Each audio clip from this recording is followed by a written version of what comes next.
बेटी की विदाई। शादी के बाद विदाई का समय था। सोनिया अपनी माँ से मिलने के बाद अपने पिता से लिपटकर रो रही थी। सोनिया को ऐसे रोते देखकर वहाँ पर मौजूद सभी लोगों की आंखें नम थी। फिर सोनिया अपनी छोटी बहन के साथ सजाई गई गाड़ी के पास जा रही थी। दूल्हा कुणाल अपने खास मित्र विवेक के साथ बातें कर रहा था। विवेक बोलता है, यार कुणाल, सबसे पहले घर पहुंचते ही किसी होटल में जाकर बढ़िया खाना खाएंगे। यहाँ तेरा ससुराल में खाने का मजा नहीं आया। तभी पास में खड़ा कुणाल का छोटा भाई आकाश बोला, हाँ यार, पनीर कुछ ठीक नहीं लगा और रसमलाई में रस ही नहीं था। ऐसे बोलते हुए वो ही करके जोर जोर से हंसने लगा। कुणाल भी बोलने में पीछे नहीं रहा।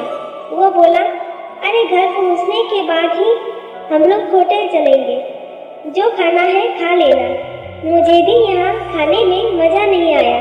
रोटियां भी गर्म नहीं थी।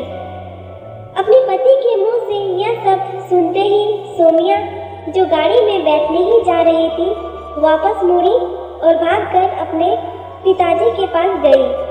फिर जाकर सोनिया अपने पिताजी को बोली, मैं ससुराल नहीं जाऊंगी पिताजी, मुझे यह शादी मंजूर नहीं है। यह सब उसने इतनी जोर से बोली कि सब लोग हक्के बक्के रह गए। सब कोई नजदीक आ गए। सोनिया के ससुराल वालों पर तो जैसे पहाड़ टूट पड़ा। मामला क्या था यह किसी की समझ में नहीं आ रहा था।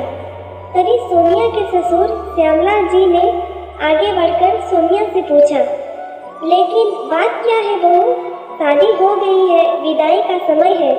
अचानक क्या हुआ कि तुम शादी को नामंजूर कर रही हो? कुणाल का तो मानो दुनिया लूटने जा रहा था। वह भी सोनिया के पास आ गया और उसके दोस्त भी। सब लोग जानना चाहते थे कि आखिर इन वक्त पर ऐसा क्या हुआ कि दुल्हन ससुराल जाने से मना कर रही है। सोनिया ने अपने ससुर जी से कहा, बाबूजी, मेरे माता पिता ने अपने सपनों को मारकर हम बहनों को पढ़ाया लिखाया व काबिल बनाया है। आप जानते हैं एक बाप के लिए बेटी क्या मायने रखती है? आप वो आपका बेटा नहीं जान सकते क्योंकि आपके कोई बेटी नहीं है। सोनिया रोती हुई बोले जा रही थी, आप जानते हैं मेरी शादी में और बारातियों की स्वागत में कोई कमी न रह जाए, इसीलिए मेरे पिताजी पिछले 4 महीनों से रात को 1-2 बजे तक जागकर मेरी माँ के साथ योजना बनाते थे। खाने में क्या बनेगा, रसोइया कौन होगा।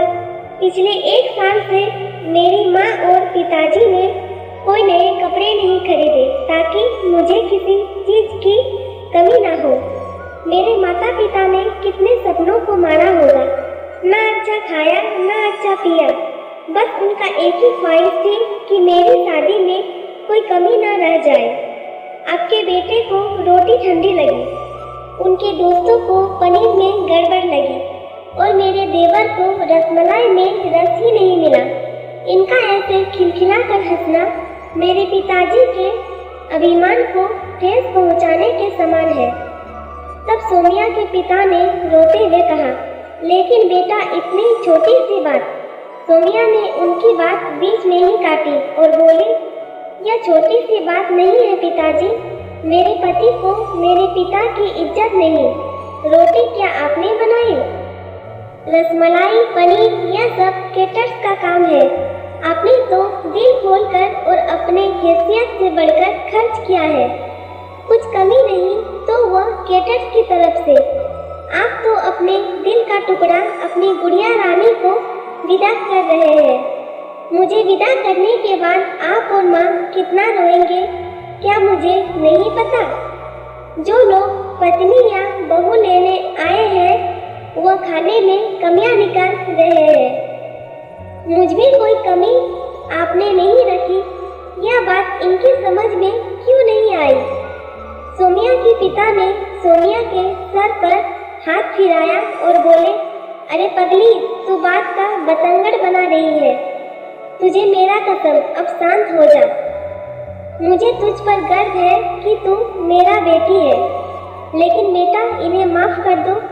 तभी कुणाल ने आकर सोनिया के पिताजी के हाथ पकड़कर बोले, मुझे माफ कर दीजिए बाबूजी, मुझसे गलती हो गई। ऐसा बोलकर वो रो पड़ा। तभी श्यामलाल जी ने आगे बढ़कर सोनिया के सर पर हाथ रखा और बोला, मैं तो बहू लेने आया था, लेकिन ईश्वर ने तो मुझे बेटी दे दिया। बेटी की अहमियत भी समझा दिया। मुझे ईश्वर ने बेटी नहीं दिया, शायद इसीलिए क्योंकि तुम्हारे जैसी बेटी मेरा नसीब में था। बेटा अब इन नालायकों को माफ कर दे, मैं तेरे सामने हाथ जोड़ता हूँ।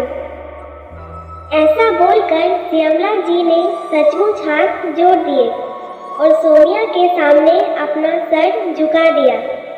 सोनिया ने अपने ससुर के हाथ पकड़ ली और बोली, बाबूजी। तब श्यामलाल जी ने कहा, बाबूजी नहीं पिताजी। तब सोनिया भावुक होकर अपने ससुर जी से लिपट गई। यह सब देखकर सोनिया के माँ और पिताजी भी बहुत खुश हुए। सोनिया अब राजी खुशी अपने ससुराल चली गई। पीछे छोड़ गई थी आंसुओं से भीगी अपने माँ और पिताजी की आंखें, अपने पिता का वह आंगन जिस पर कल तक वह चमकती थी। दोस्तों, कभी भी किसी शादी में जाए तो खाना चाहे कैसे भी क्यों ना बना हो, लेकिन उसमें कुछ कमियां मत निकालिए, क्योंकि उस खाने में एक पिता के कितने मेहनत और अरमान छुपे होते हैं। अगर वीडियो पसंद आया तो लाइक कीजिए, शेयर कीजिए।